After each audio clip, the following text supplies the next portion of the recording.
Hey everybody, it is Training Thursday.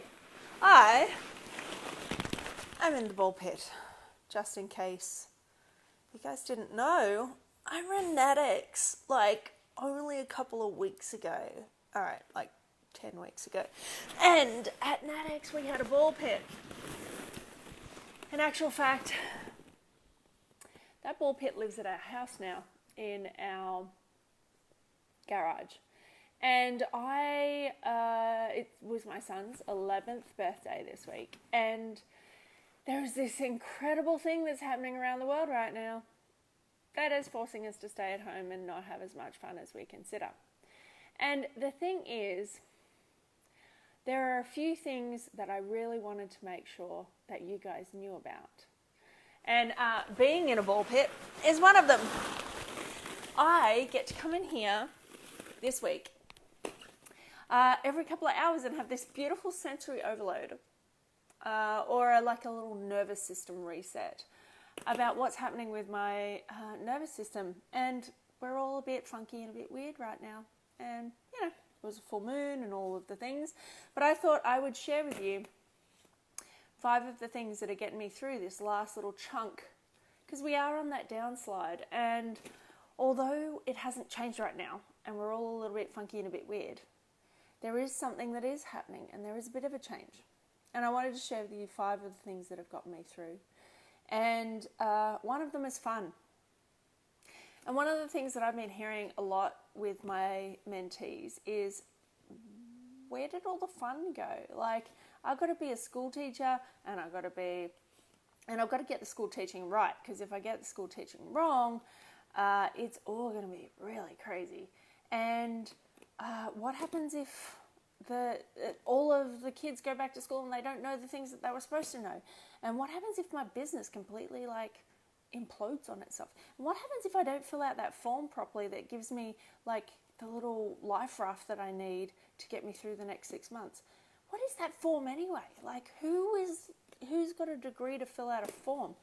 And then all of the things that go with keeping your business going. Should I be online? Shouldn't I be online? Why didn't online just work for me? How easy is it to be online? She keeps saying it's easy to be online, but I don't know. Putting that button on my webpage was a really big deal. It's all pretty heavy and funky and weird. I totally agree, Bernadette. Holy dooly. So, I thought I would come to you from the ball pit. And I thought I would remind you, hey Tess, to have fun. Wherever you can find fun, wherever it happens to be. So for some of us, it is in a ball pit, because we happen to have one just sitting in our shed taking up all the space. For some of you, it might be on the trampoline with your kids. Yep, it sounds really weird, but if you have a trampoline with your kids, go try it. You never know until you give it a go. What else could be fun for you? And it's really easy to forget. I forgot when I was in burnout what fun was for me. I totally forgot what fun was for me. And I even had to write a list of my 5 things that I wanted to try when I was younger, when I had no kids, and when I had plenty of money to spare, right? And so I actually wrote it, and it's in my first book. I wrote down what did I write first? Rock climbing. It was a terrible idea. Rock and roll dancing. What else did I want to try? Roller derby, which I did for 18 months. What else did I want to try?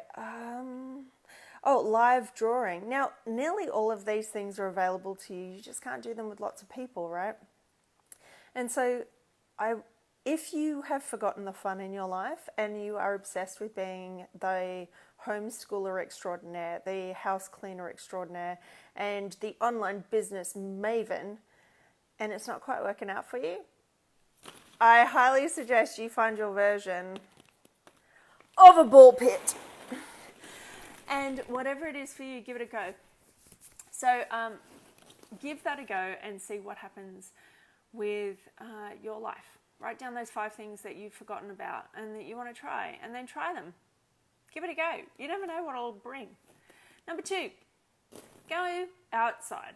Now, it's really easy, even in my house, to stay inside. It's really easy for us to do homeschooling, and then it's really easy for us to eat lunch and breakfast and all of the meals inside, and then it's really easy to get on my computer and do all the things. And even when I love having fun with my husband in the afternoon and play backgammon and debriefing from the day, it's still really easy for me to stay inside doing that.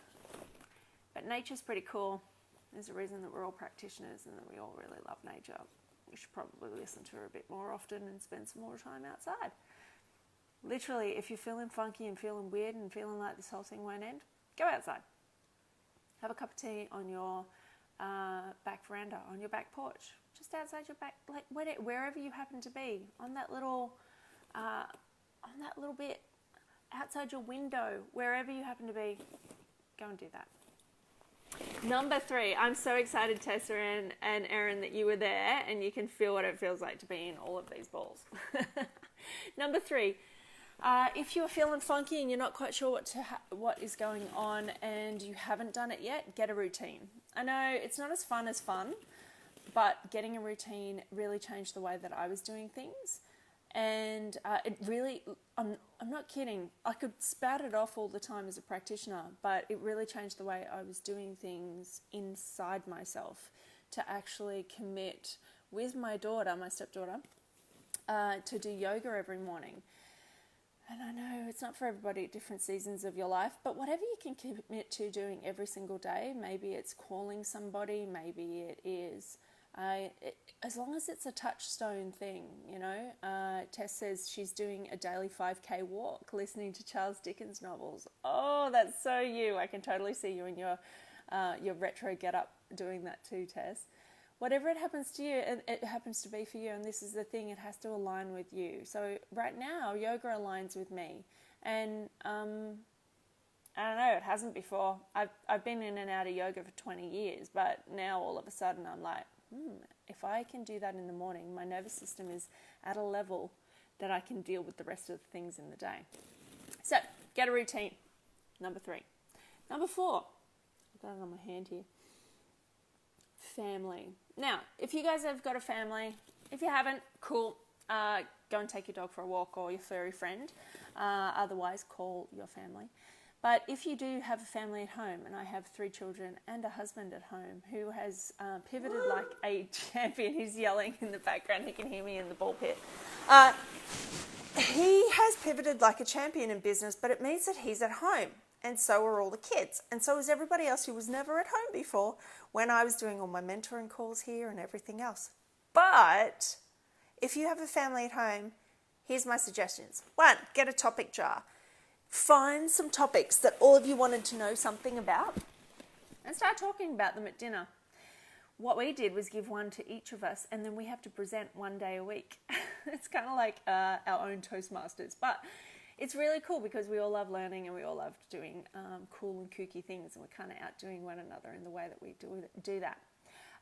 We play backgammon every afternoon for a little bit of a business debrief with my hubby. It's been awesome, and he is probably getting slightly better than me, but don't tell him that because he really thinks he's getting better than me, but time will tell. And then the last one, what we started that off with was theme nights. So if you haven't had a theme night for dinner, go do it. It is so much fun.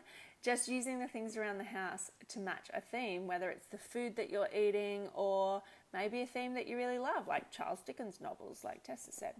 So whatever it happens to be for you, give it a crack. Number 5, reflect. If you can't do any of these things, go and check out your old journals. It's amazing to see where you were at one stage and where that has put you, and really acknowledge and be in gratitude for everything that you are and everything that you have been to get you to this position right now, because it is super crazy right now, especially on this supposed downslide where we all feel a bit weird and funky. So reflect. Take the time to reflect. If you can't do any of these amazing things, reflect.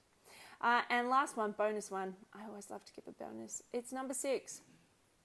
Be okay that it's not perfect. My yoga in the morning, for 20 years I've been in the perfect place with the perfect sound and the perfect this and the perfect that.